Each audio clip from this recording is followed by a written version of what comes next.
The reason I came to Christ is that Christ changed my life. I was a crazy, mixed-up kid. I saw 5 PhD psychologists or psychiatrists, and they were all highly recommended, and each one of them left me worse off than I was before.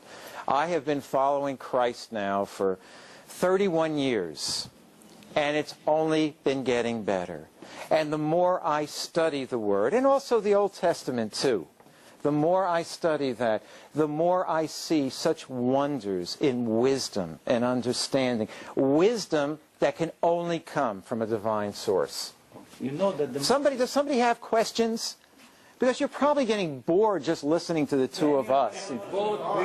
Anybody here is bored? No. Wait. You know that what you just said, it's not a scientific proof, because Muslims can swear that Quran makes their life so much better, and Hindus and all other cults. So that's really not an indication that shows that religion is true. But going back to my question that I asked you, thank you for your honest answer. So obviously a normal human being with common sense, not a genius, a normal human being, you don't have to be extra smart. If a person will claim that this book is from God, and I opened it and I saw in one page that the Twin Towers collapsed in Brooklyn, I tell him, my friend, I gave you your chance, you lost it. You blew it. Thank you very much, I'm a busy person. Fair? I gave him the chance. I took a week, I reviewed the book. I got lucky. After an hour, I found that mistake. Please explain me. One question. Not a whole. I am limited in paper. Go ahead. Go ahead. Ask me one All question. right. Go ahead. Go ahead. No. Please. Me or you? Me. Yeah.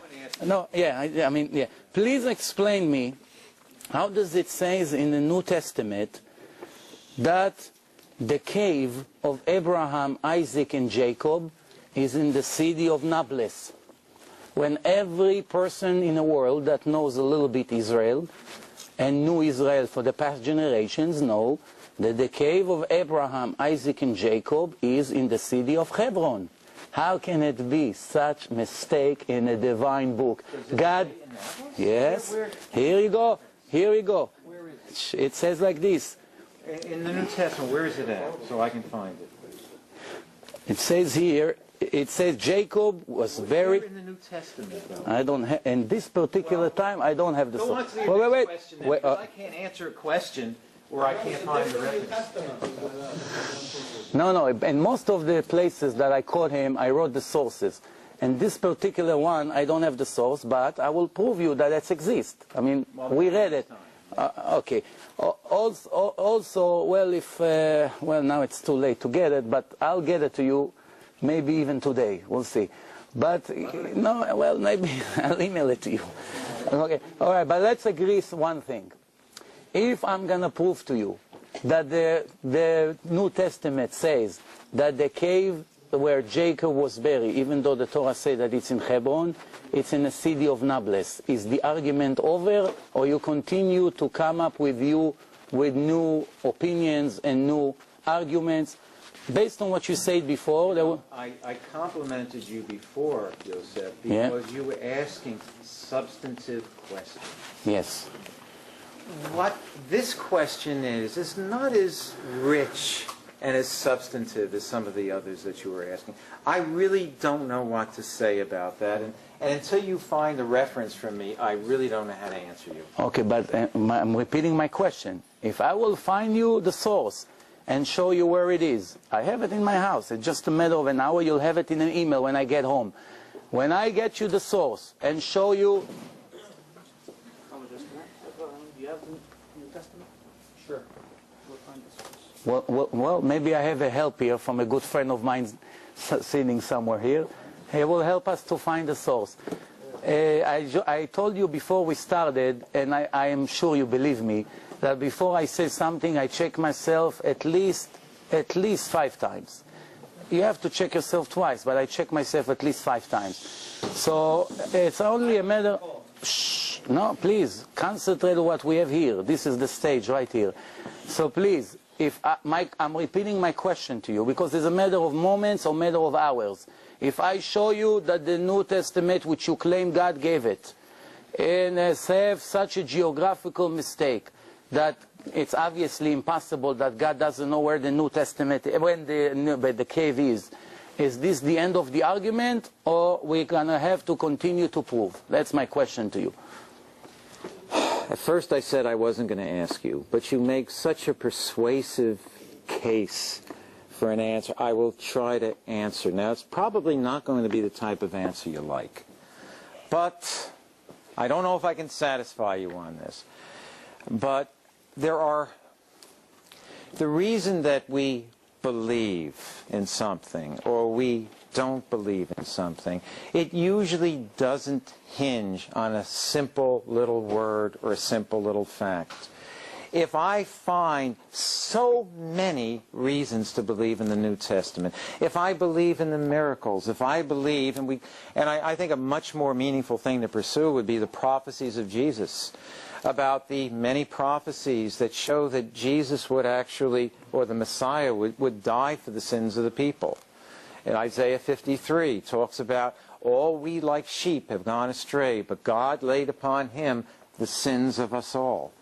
And it talks about him being a burnt offering. There are many such prophecies. In fact, in Zechariah, now this has good news and this is bad news, because in Zechariah 12:10 it talks about how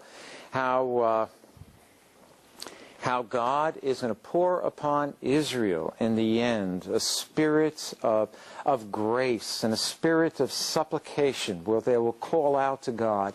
And it says about that they will look upon him whom they have pierced, and they will mourn for me. And at that time it goes on to say how a fountain of forgiveness and cleansing will be opened in the midst of Jerusalem for the Jewish people. And of course, you know, what this is saying is if you're really a sincere Christian, you've got to love the Jewish people, because you recognize that we will all be brothers someday. Maybe right now we're divided by a lot of different issues, but if a person really loves Christ, they're going to love his people, and his people are the Jewish people. He came as a Jew.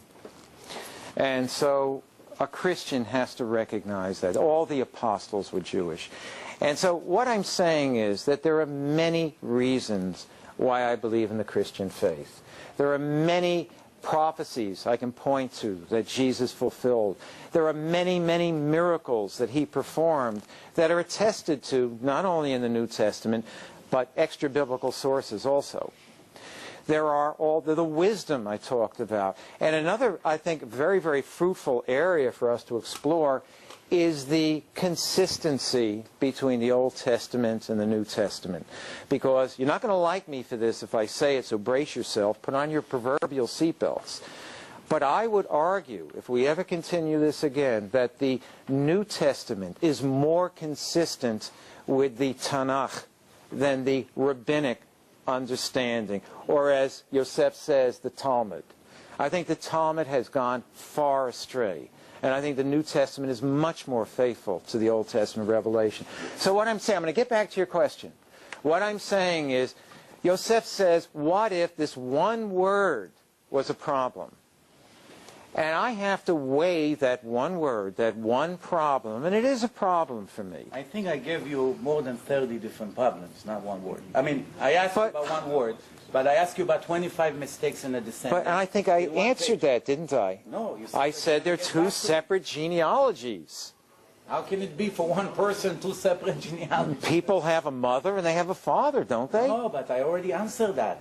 I told you descendants based on the Torah, which you agree is the word of God, does not go by the mother.